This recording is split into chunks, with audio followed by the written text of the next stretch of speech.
Guardate, io su questo termino, scusatemi per la lunghezza, abbiamo una grandissima possibilità. In tutta questa logica di Grande Veneto, andate a vedere anche geograficamente, c'è un momento centrale tra le due regioni, tra il Friuli, il Veneto e in parte dell'Emilia Romagna.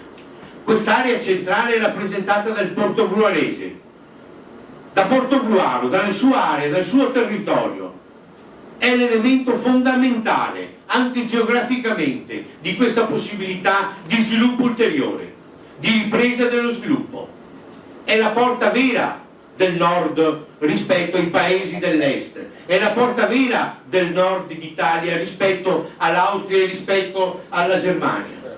Questo è l'elemento fondamentale, questo è il ruolo fondamentale che può giocare il territorio di Portogruaro con a capo Portogruaro. Questa è la grande scommessa che dobbiamo cogliere e dobbiamo vincere, ma per coglierla e vincerla c'è bisogno di uomini con le palle, e credo la squadra che è stata messa in piedi a fianco a questo sindaco è una squadra con le palle e che ha voglia di fare e di andare in questa direzione.